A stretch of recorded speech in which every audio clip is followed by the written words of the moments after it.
Good morning class second. आज हम topic स्वर नाम की हम प्रैक्टिस करेंगे। आपके जो कोर्स है थर्ड टेस्ट का जो कोर्स है उसमें आपको बताया था मैंने आपको क्या आएगा। थर्ड टेस्ट के कोर्स में आपके आएगा लेसन नंबर 9 और 10 और स्वर नाम। थर्ड टेस्ट इसकी आप अच्छे से प्रैक्टिस कर लेंगे। लेसन 9 और 10 आएंगे और इंग्लिश हिंदी ग्रामर में आएंगे आपके केवल स्वर नाम वाला टॉपिक। कौन सा टॉपिक आएगा? स्वर नाम।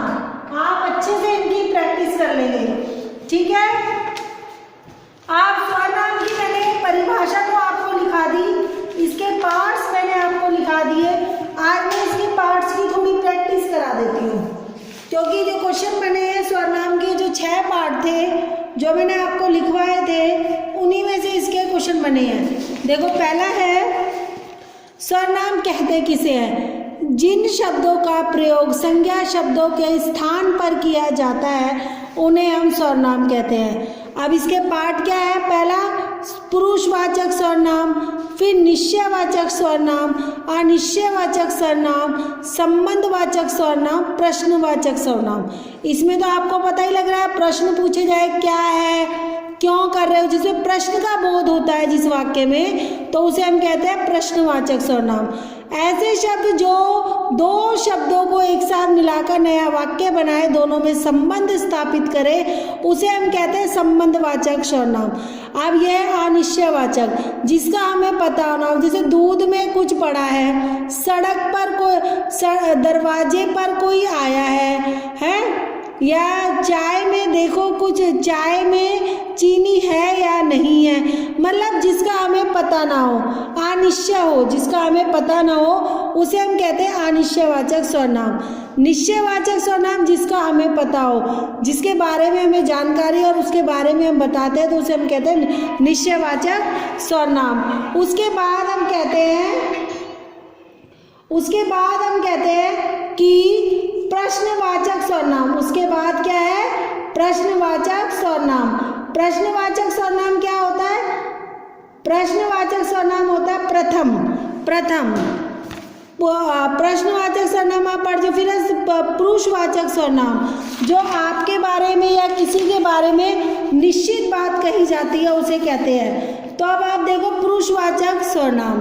पुरुषवाचक स्वर नाम की पहले परिभाषा देखो। जो शब्द बोलने सुनने वाले, जो शब्द बोलने वाले के लिए, सुनने वाले के लिए या अन्य किसी के लिए किया जाता है, यानी कि मैं तुम्हारे उसके, मैं तुम्हारे उसके, अपने लिए, दूसरे के लिए या तीसरे प्रश्न के लिए जो वाक्य जिन शब्दों को यूज में लिया जाता है, इस्तेमाल में लिया जाता है, उन्हें हम कहते हैं पुरुषवाचक स्वर नाम। जैसे मैं पुस्तक पढ़ रहा हूँ, ये अपने लिए हो गया, बोलने वाले के लिए। तुम दूध पी रहे हो, दूसरे से वाक्य कर लिया, ये सुनने वाला हो गया। जैसे 3 व्यक्ति खड़े हैं, एक बोल रहा है, एक सुन रहा है, एक दूसरे के इशारे करके उसके बारे में बात करें। वह गाना गा रही है, तीसरे व्यक्ति के बारे में बात हो गई, अन्य किसी के बारे में। तो मैं, तुम, वह, उसके, इसके, ये जो शब्द होते हैं ये सब क्या कहलाते हैं? पुरुषवाचक सर्वनाम। इन वाक्यों में बोलने वाले के लिए तुम, सुनने वाले के लिए तुम, बोलने वाले के लिए मैं, तुम, सुनने वाले के लिए तुम, अन्य किसी के लिए वह शब्द का यूज किया जा रहा है। तो ये सब क्या कहलाएंगे? कौन से सर्वनाम कहलाएंगे? पुरुषवाचक सर्वनाम। तो उत्तम पुरुष, मध्यम पुरुष, अन्य पुरुष, यानी अपने लिए, दूसरों के लिए, तीसरे व्यक्ति के लिए बात की, जैसे first person, second person, third person, ये इसके भेद है। अब है निश्चयवाचक सर्वनाम। जो सर्वनाम शब्द पास या दूर के किसी व्यक्ति, प्राणी, वस्तु के लिए प्रयोग लिए जाते हैं, जैसे वह मेरा रमेश भाई है। दूर के व्यक्ति के लिए, दूर से व्यक्ति को दिखाते हुए कहा जा रहा है कि वो मेरा रमेश भाई है। तो अपने लिए दूर से व्यक्ति के बारे में बताया जा रहा है, तो वो कौन सा हुआ? निश्चय, मतलब उसे पता तो है ना, पक्का पता है कि वो मेरा रमेश। जैसे वह गुलाब का फूल है। आपको अच्छे से नजर आ रहा है कि ये गुलाब का फूल है, आप निश्चय उसके बारे में आपको पता है। ऐसी कोई भी वस्तु जिसके बारे में आपको पूरी तरह पता हो, जैसे यह मेरा छाता है, आपकी वस्तु, आपने क्या बोला, यह मेरा छाता, वस्तु के बारे में पता है, छाता है, ये भी पता है आपको, यानी कि पूरी तरह आप निश्चित हो कि ये मेरा ही छाता है और ये छाता है और ये मेरा छाता है। तो ऐसी कोई वस्तु जिसके बारे में आपको निश्चित रूप से पता हो वो निश्चयवाचक सर्वनाम में आएगी। अनिश्चयवाचक देखो, वहाँ कोई खड़ा है, या फिर वहाँ कोई गाना गा रहा है, वहाँ कोई खाना खा रहा है, जंगल से कोई आ रहा है, दरवाजे पर देखो कोई खड़ा है। ऐसे कोई भी शब्द हो सकते हैं जिसका आपको पूरी तरह से पता ना हो, तो वो क्या कहलाएंगे, अनिश्चयवाचक सर्वनाम। उसके बाद है संबोधवाचक, जिससे दो शब्द मिलकर एक नए वाक्य का निर्माण, जैसे जैसा सुना वैसा कहा, जैसा हमने सुना वैसा आपसे कहा। दो सर्वनाम दो वाक्यों से परस्पर संबंध जोड़ते हैं।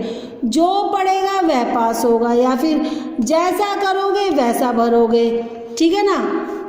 फिर है प्रश्नवाचक, जो सर्वनाम प्रश्न पूछने के लिए होता है, जैसे कक्षा में कौन रो रहा है, काम किसने नहीं किया, अध्यापिका ने किसको पुरस्कार दिया। इन शब्दों में कौन, किसका, किसके लिए, ये जो शब्द होते हैं ये सब क्या होते हैं, प्रश्नवाचक सर्वनाम में पूछे जाते हैं। अब आपके इसी में से क्वेश्चन बने हैं, चाय में कुछ पड़ा है, कुछ निश्चित नहीं है, पता ही नहीं है, बस अंदाजा है, केवल अंदाजा है, तो वो क्या हो गया, अनिश्चयवाचक सर्वनाम। क्या कहलाएगा, जिस चीज के बारे में हमें पता ना हो, जानकारी ना हो, केवल हम अंदाजा लगाकर बोलते हैं, चाय में कुछ पड़ा है, या बाहर देखो कोई आ गया है, या आज आसमान छा सकते हैं, बारिश बहुत तेज हो सकती है, जिसका हमें अंदाजा ना हो, केवल हम ऐसे ही बताते हैं, तो उसको हम क्या कहते हैं, अनिश्चयवाचक सर्वनाम। अगला है, उसे यहाँ बुला लो, उसे किसी निश्चित व्यक्ति के बारे में बात की गई है, तो ये क्या होगा, पुरुषवाचक सर्वनाम। कौन सा सर्वनाम होगा, पुरुषवाचक। पिताजी दिल्ली से क्या लाए, प्रश्न पूछा ना, पिताजी दिल्ली से क्या लाए, है ना, प्रश्न पूछा क्या है, क्यों है, किसके लिए है, तो ये सब क्या होगा, प्रश्नवाचक सर्वनाम। अब वह मेरा घर है, सर्वनाम शब्द बताओ, इसमें जो वह शब्द है वो क्या कहलाएगा, सर्वनाम। क्या कहलाएगा, सर्वनाम। तुम्हारी पुस्तक यह है, तुम्हारी पुस्तक यह है, जो तुम्हारी शब्द है वो क्या कहलाएगा, सर्वनाम। क्या कहलाएगा, सर्वनाम। यह आपके लेसन नंबर 6 है, सर्वनाम। आप इसको अच्छे से पढ़ लेना, इसके सभी पार्ट को अच्छे से पढ़ लेना, ये लेसन ज्यादा बड़ा नहीं है, इसको अच्छे से रीड कर लेना, क्योंकि ये लेसन आपका एग्जाम का लेसन है। इसके मैंने आपको ये PDF भी कर दिया है, जो वर्क है अच्छे से आप इनकी प्रैक्टिस करें, ठीक है बेटा, थैंक यू।